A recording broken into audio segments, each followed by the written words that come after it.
एक छोटे से शहर के रेलवे स्टेशन के पास एक 14 साल का अनाथ लड़का रहता था जिसका नाम अर्जुन था। उसके माता पिता का देहांत बचपन में ही हो गया था और तब से वो अकेला ही दुनिया से लड़ रहा था। दिन में वो स्टेशन पर लोगों का सामान उठाकर, जूते पॉलिश करके और कभी-कभी चाय बेचकर अपना पेट भरता था। रात को वहीं स्टेशन के कोने में फटी चादर ओढ़कर सो जाता। उसके पास न अपना घर था न कोई अपना, लेकिन फिर भी उसके दिल में ईमानदारी और मेहनत की रोशनी हमेशा जलती रहती थी। एक दिन जब वो स्टेशन से वापस लौट रहा था, तभी सड़क किनारे उसे एक काला चमड़े का बैग पड़ा दिखाई दिया। उसने इधर-उधर देखा पर वहां कोई नहीं था। अर्जुन ने बैग उठाया और धीरे से खोला तो उसकी आंखें हैरानी से फैल गईं। उसमें लाखों रुपए, कुछ जरूरी कागजात और एक परिवार की फोटो थी। कुछ पल के लिए उसका मन डगमगाया। उसने सोचा, अगर मैं ये पैसे रख लूं तो मेरी गरीबी खत्म हो जाएगी। मैं अच्छा खाना खा सकूंगा, नए कपड़े पहन सकूंगा, एक छोटा सा घर ले सकूंगा।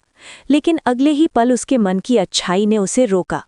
उसने खुद से कहा, मैं गरीब जरूर हूं मगर बेईमान नहीं। अर्जुन बैग के मालिक को ढूंढने निकल पड़ा। उसने बैग में रखे कागजों को ध्यान से देखा, जिनमें एक विजिटिंग कार्ड था। उस कार्ड पर एक बड़े बिजनेसमैन राजेश मेहरा का नाम और पता लिखा था। अर्जुन कई किलोमीटर पैदल चलकर उस पते पर पहुंचा। वहां एक बड़ा सा बंगला था जिसके बाहर गार्ड खड़े थे। पहले तो किसी ने उसकी बात पर विश्वास नहीं किया, लेकिन जब उसने बैग दिखाया तो उसे तुरंत अंदर ले जाया गया। अंदर राजेश मेहरा बेहद परेशान बैठे थे, क्योंकि उस बैग में उनके बिजनेस की बहुत ज़रूरी दस्तावेज और बड़ी रकम थी। अर्जुन ने बैग उन्हें सौंप दिया। राजेश मेहरा ने बैग खोलकर देखा तो सब कुछ सुरक्षित था। उनकी आंखें भर आईं। उन्होंने अर्जुन से पूछा, बेटा, तुम चाहो तो इस पैसे से अपनी जिंदगी बदल सकते थे, फिर तुमने इसे लौटाया क्यों? अर्जुन ने सिर झुकाकर जवाब दिया, साहब, मैं गरीब हूं मगर बेईमान नहीं। किसी और की अमानत पर मेरा हक नहीं। अर्जुन की ये बात सुनकर राजेश मेहरा का दिल पिघल गया।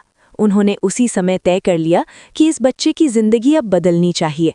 उन्होंने अर्जुन को अपने घर में रहने का निमंत्रण दिया, उसकी पढ़ाई का पूरा खर्च उठाने का वादा किया और कहा कि अब उसे सड़कों पर नहीं भटकना पड़ेगा। अर्जुन ने पहले झिझकते हुए मना किया, लेकिन राजेश जी ने उसे बेटे की तरह अपनाया।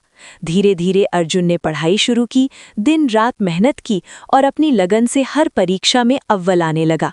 साल गुजरते गए और वही गरीब अनाथ लड़का जिसने कभी स्टेशन पर जूते पॉलिश किए थे, आगे चलकर एक बड़ा अधिकारी बन गया। जिस दिन वो सफलता की ऊंचाई पर पहुंचा, उसने मंच से कहा, अगर उस दिन मैंने ईमानदारी न चुनी होती तो शायद मैं आज यहाँ न होता। उसकी आंखों में आंसू थे और सामने बैठे राजेश मेहरा गर्व से मुस्कुरा रहे थे। उस दिन अर्जुन ने साबित कर दिया कि इंसान की किस्मत पैसे से नहीं, उसके चरित्र और ईमानदारी से बदलती है। दोस्तों, ईमानदारी और अच्छे कर्म इंसान को वहां तक पहुंचा सकते हैं जहां तक धन भी नहीं पहुंचा सकता।